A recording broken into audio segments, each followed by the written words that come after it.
মূলত ব্যাক ক্যামেরার বিডিডি লাইনটি ডিসকানেক্ট ছিল। আমি পাওয়ার আইসির পাশ থেকে জাম্পার করে নেওয়ার পর এখন দেখেন ক্যামেরা চলে আসছে।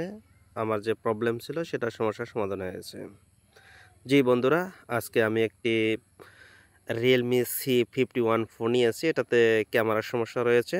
আমি এটাকে কিভাবে রিপেয়ার করব, আপনারা আমার সঙ্গে থাকুন, অবশ্যই স্টেপগুলো ফলো করতে থাকুন। আমি ফার্স্ট স্টেপে ক্যামেরাটা দেখে নিচ্ছি। এখানে কিন্তু ক্যামেরা শো হচ্ছে না। আমি একটু দেখার চেষ্টা করছি, ভিডিওতেও আসছে না, ফটোতেও আসছে না,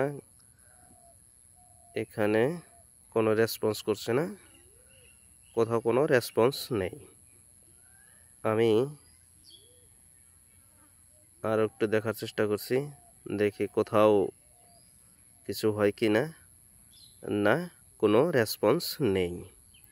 এবার আমি ফোনটাকে খুব দ্রুত খুলে নেব এবং এটাকে ভালোভাবে চেক আপ দেব। প্রথম অবস্থায় তোমার আই স্ক্যানিং করতে হবে, আমি সেটাই করছি। হ্যাঁ, এখানে দেখতে ভালোই মনে হচ্ছে। ইতিপূর্বে অবশ্যই কোন টেকনিশিয়ান ভাই কাজ করেছে। আমি ক্যামেরাগুলো রিমুভ করে নেব। দেখি এবার আমি, এটা হলো ব্যাক ক্যামেরার আর এটা হলো ফ্রন্ট ক্যামেরা এবং এটা সাইডে আরও একটি ক্যামেরা। আমি এটাকে দেখে নেই ব্যাক ক্যামেরার সাইডে এটার ডায়োড ভ্যালু আমি অবশ্যই নিব, এটারও ডায়োড ভ্যালু নেব। আমি ব্যাক ক্যামেরার যেটা সেটা আগে দেখে নেই। এটা হলো ক্যামেরা সেকশনকে আমি খুলে দিয়েছি বর্ণীয় থেকে। এটা হলো ডায়োড ভ্যালু। এখানে আমি সবগুলোর ডায়োড ভ্যালু নিয়ে নেব। আমি বাম পাশেরগুলো মার্ক করে দিলাম এবং ডান পাশেরগুলো মার্ক করে দেব। অর্থাৎ এখানে সবগুলোর ডায়োড ভ্যালু মেনশন রয়েছে, আমি সেই হিসাবেই মেজারিং করব।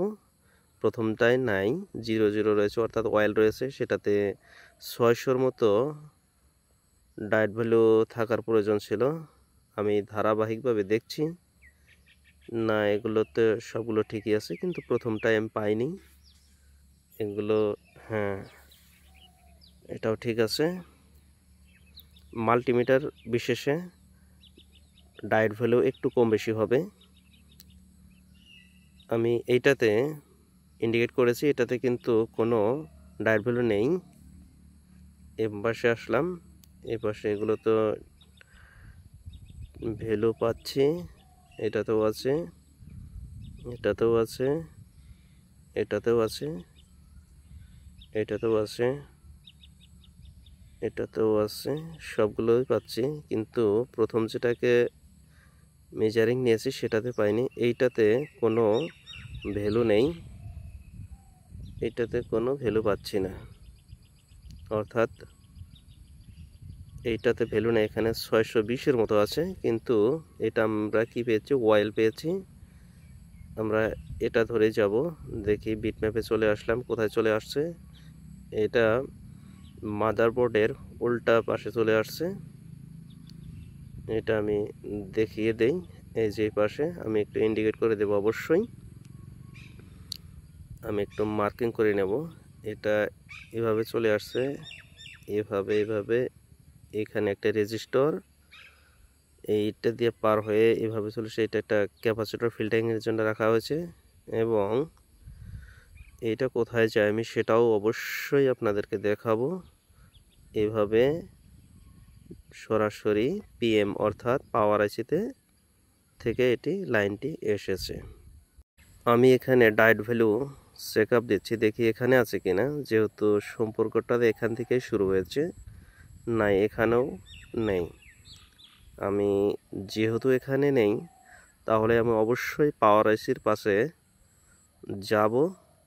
তবে তার আগেও আমি একটু কনফার্ম হওয়ার চেষ্টা করছি যে এখানে দেখি পাই কিনা। এটা এখান থেকে আমি বিটম্যাপ থেকে ক্লিক করে সরাসরি আমি পাওয়ার আইসির কোথায় কানেকশন রয়েছে সেটা দেখব। এই পাওয়ার আইসির টপ সাইডে এই দেখতে পাচ্ছেন একটি ক্যাপাসিটর আছে, ক্যাপাসিটর হয়ে এটা পাওয়ার আইসিতেই ইন করেছে, অর্থাৎ পাওয়ার আইসি থেকে এখান থেকে বিডিডি লাইনটি বের হয়ে চলে গেছে। আমি এটাকে এখন কি করব, এটা হলো আমাদের পিএম, যেটা পাওয়ার আইসি। এইখানে কোনো ক্যাপাসিটর দেখতে পাচ্ছি না, তবে পয়েন্ট রয়েছে। এখান থেকে এই পাওয়ার আইসির ইনে চলে গেছে, অর্থাৎ এখান থেকে বেরিয়ে ভিডিডি লাইনটি চলে গেছে। আমি এটাকে টিপি হিসাবে মেনশন করলাম। হ্যাঁ, এটা এখন আমি এই টিপিতে ডায়োড ভ্যালু নেব, দেখব এখানে ডায়োড ভ্যালু আছে কিনা। হ্যাঁ, এখানে ডায়োড ভ্যালু আছে, অর্থাৎ আমাদের পাওয়ার আইসিতে কোনো সমস্যা নেই, হয়তো ডিসকানেক্ট হয়ে গেছে মাঝপথে কোথাও। এখানে ডায়োড ভ্যালু রয়েছে। আমি এবার দেখি এইখানে আরও একবার চেক আপ দেব ভিডিডি লাইনটা এখানে এখন চলে আসছে কিনা। না, চলে আসেনি, অর্থাৎ পাওয়ার আইসি থেকে ভোল্টেজটি আউট হয়েছে, তবে এখানে আসে নাই, অর্থাৎ মাঝপথে কোথাও বিচ্ছিন্ন হয়ে গেছে অবশ্যই। এটাকে আমি এখান থেকে একটা জাম্পার উঠাবো। এখান থেকে একটা জাম্পার নিয়ে আমি ক্যাপাসিটর বা রেজিস্টরের কাছে আমি সুন্দর করে সোল্ড করে দেবো। আমি জাম্পারটা নিয়ে নিলাম।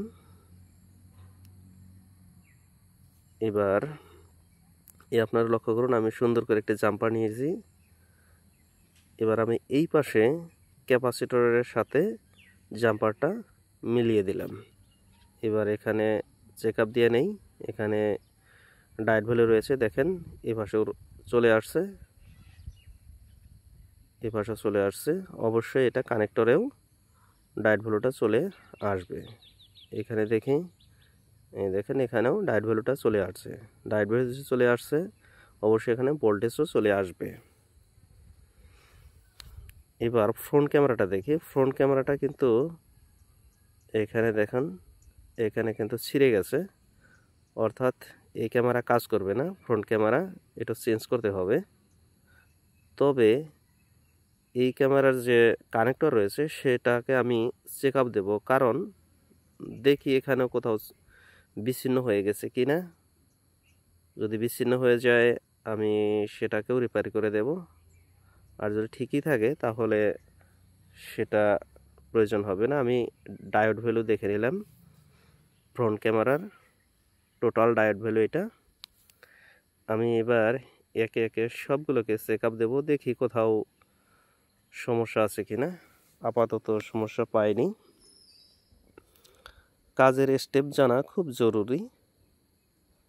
যখনই হাতে একটি কাজ আসে তখন ঠান্ডা মাথায় একটু চিন্তা করা প্রয়োজন, আসলে কিসে থেকে কী হতে পারে। হুটহাট কোনো কাজ না করা ভালো, তা না হলে ড্যামারেজ দেওয়ার সম্ভাবনা প্রবল থাকবে।